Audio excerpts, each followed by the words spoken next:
Cette émission est une gracieuseté des archives personnelles de Normand Daou.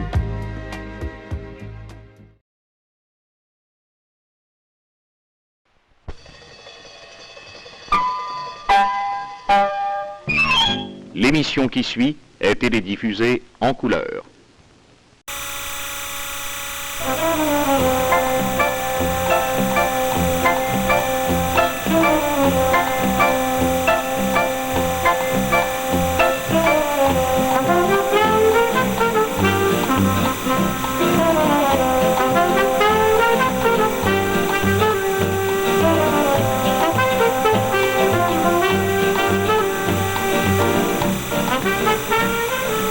Elle avait besoin pour s'épanouir comme actrice d'un très beau rôle d'épouse. Or voici que Télémétropole lui en offre un de très grande qualité et qu'elle rend admirablement. Alice Lebrun. Et ce soir, nous sommes chez Béatrice Picard. Quand on arrive chez vous, Béatrice, on va de surprise en surprise. D'abord, la première, c'est de constater que la maison d'extérieur n'est qu'une autre maison dans cette rangée de maisons qui se ressemblent toutes. Et tout à coup, on entre ici, et dès le hall, c'est la surprise qui commence. Est-ce que vous y êtes arrivé par hasard, en quittant la ferme? Non, pas du tout. Je dois vous dire que nous avions eu la ferme pendant 1 an et demi à peu près, et c'était vraiment un peu loin pour nous. Nous avons habité la banlieue. Une de ces maisons modernes où tout était peint, il n'y avait aucune boiserie et, pour mon goût, aucune chaleur. Plafond assez bas, très éclairé, immense jardin très beau. Mais pour ça, il faut vivre à l'extérieur et au Canada, on ne peut pas vivre à l'extérieur très très longtemps. L'hiver est beaucoup plus long que l'été. Il a fallu revenir à Montréal, penser d'abord que les enfants grandissaient, qu'il fallait songer à se rapprocher des écoles secondaires.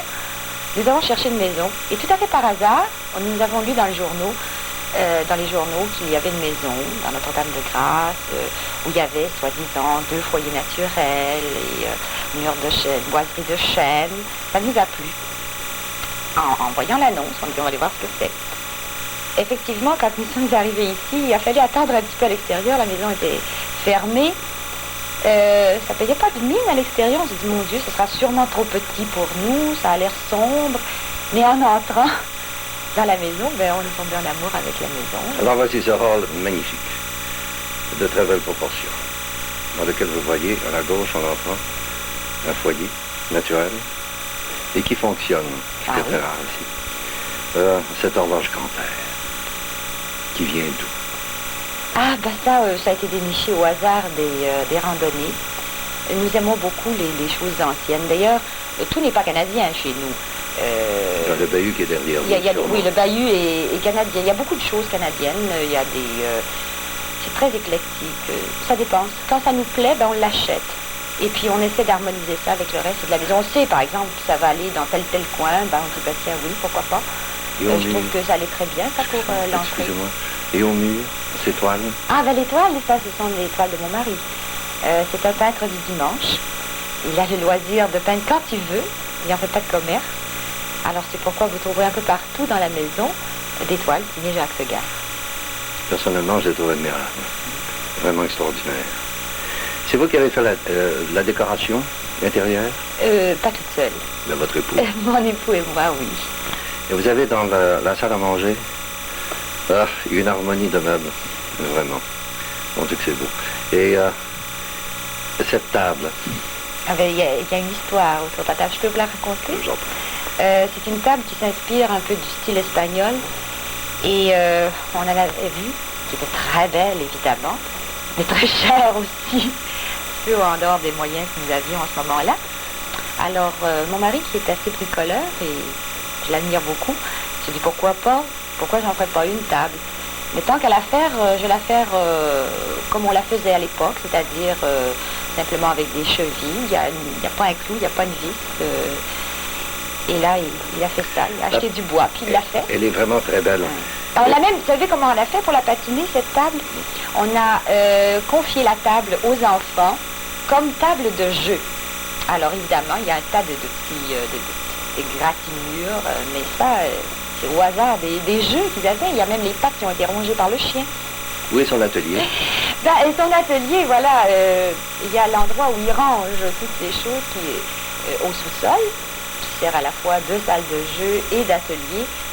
Mais quand il veut peindre, il viendra plutôt dans une pièce au rez-de-chaussée à cause de la lumière. Quand il va travailler le bois, eh bien, il reste au sous-sol. Nous avons cette immense table qui sert justement comme table de jeu et table d'atelier. Comme par exemple, vous avez appuyé au mur cette voie de chemin de fer Oui. pour les enfants. J'imagine aussi que la buanderie. Ah oui, mais ça, c'est pas la place où il travaille, par exemple. Non, c'est non, moi qui maintenant, travaille. maintenant, la buanderie. Oui. Qui a conçu toutes ces pièces? C'est mon mari qui a fait des dessins. Je dois vous dire qu'il a déjà été décorateur d'intérieur. Alors j'ai dit, écoute, quand même, tu l'as fait pour d'autres, j'aimerais beaucoup que tu me fasses des dessins. Et connaissant mes exigences, eh bien, forcément, il m'a dit, je sais que tu aimes beaucoup d'armoires de rangement, comme vous voyez dans la salle de lavage, il y a énormément d'armoires. Ce comptoir qui peut devenir une table de couture, la place où la machine à coudre peut s'encastrer dans la table. Alors du coup, je connais tes exigences, je vais dessiner un dessin conséquent. Il a réussi admirablement. Il y a une autre pièce aussi qui est fort importante dans le sous-sol. C'est celle dont la porte d'entrée est fait face à ce comptoir dont vous parliez. Ah bon, Qui est ça la c'est douche. une pièce qui est réservée aux garçons de la maison. Eh bien, je trouve ça admirable, il fallait y penser. On peut la voir? Mais oui, On ouvre la porte, voilà. nous y voici. Alors ça, c'est pour les enfants, c'est pour les garçons. Oui, voilà. Quand ils reçoivent des amis, c'est là qu'ils les reçoivent. Dans le sous-sol, Dans le oui, sous-sol. certainement. Montons donc dans la cuisine, si vous voulez. Ah, avec plaisir. Alors voici que... moi, je trouve que c'est une cuisine admirable. D'abord, les armoires lambrissées. C'est encore votre époux qui a fait le dessin. Ah, toujours, oui. Comment c'était quand Qui a fait au moins 3 dessins Oui. pour y arriver.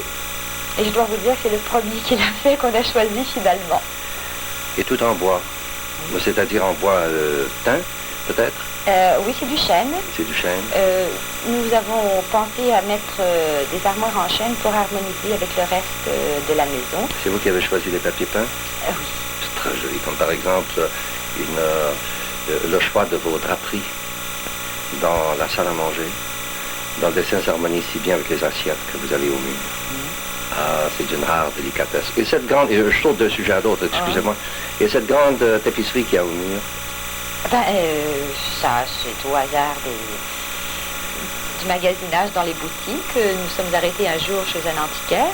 D'ailleurs, je dois vous dire que cette tapisserie est beaucoup plus grande que ça. Nous avons dû la replier d'ailleurs, parce qu'elle était trop grande pour la salle à manger. Mais j'aime beaucoup les tons. D'ailleurs, je trouvais ça très amusant quand nous avons acheté cette tapisserie. On nous a dit, je pense que si vous la faisiez nettoyer et raviver les couleurs, elle serait formidable. Et je n'ai jamais voulu le faire parce que je trouve que les tons sont très jolis. Les tons ont vieilli avec les années et je n'ose pas y toucher. Il s'harmonise admirablement avec le reste. D'autre part, il nous reste environ 30 secondes. Voyons une œuvre de votre époux que je trouve admirable. C'est ce crucifix Il est beau, hein? dans le hall et qui est éclairé par le puits de lumière. C'est une splendeur. Il faut le voir véritablement dans la photographie en ce moment. Il faut venir ici pour le voir. Quel talent. Béatrice, il nous reste à peu près 2 minutes. Voyons donc, si vous le voulez bien, la chambre des enfants. Voilà. Vous avez la chambre... Ça dépend Du grand, quels du plus enfants, vieux? parce qu'il y en a plusieurs ici, des enfants. Et alors, pour ne pas le réveiller, voyons donc le tout petit dernier tout de suite, si vous voulez bien. Ah oui, avec plaisir. Voilà, je vous présente Frédéric. Frédéric, qui dort, qui a l'air heureux comme tout. On le regarde en silence, hein, pour ne pas le réveiller, le petit. Le joli crucifix d'ivoire qui est au-dessus de son berceau. Ça veut dire beaucoup pour vous? Ah oui, parce que c'est un crucifix qui a servi à être au-dessus du berceau du grand-père Segard, du père Segard et du fils Segard. Oh non. Oui. Mon Dieu que c'est beau, comme souvenir. Et comme pérennité de la famille. Bon, quittons cela. Maintenant les plus vieux. Ah, les plus vieux, ben voilà. Une chambre qui en fait 2. Mon Dieu que c'est bien. C'est encore votre époux qui a dessiné? Ah oui, toujours. Ah Ça, oui. c'est bien. Parce que, on appelle ça un banque. Oui, c'est des lits bateaux. Des lits bateaux, Pardon, justement. des lits bateaux. Moi, ça me rappelle, c'est ça, un lit dans un bateau à bord d'un voilier. Ben oui, il ne faut pas d'espace perdu, quoi. Il y a même, non, pas du tout, il y a même la lumière de chevet qui est au mur, Oui. qui permet la lecture. Et, Il y a les tables de travail. ah oui, c'est vrai, dans la division même, la table de travail. Tout a été dessiné par Jacques. Oui, toujours. C'est un grand succès. Et l'autre? D'autres chambres. Ah, ben là, elle n'est pas terminée, celle-là. Vous voulez la voir quand même? Non, pourquoi pas. Ben voilà, ce sont des lits bateaux aussi, parce qu'en fait, ils avaient de vrais lits, mais comme il y avait des lits bateaux pour les aînés, les jeunes ont voulu avoir aussi des lits bateaux. Alors voilà, d'un style un peu différent, colonial, disons. Mais c'est très bien l'idée que vous avez eue d'avoir une table dans la chambre, avec les deux chaises. Mais ça leur permet d'être une table de travail et aussi une table de jeu, De se travailler. réunir tous ensemble autour de la table. Et de se retrouver comme des amis.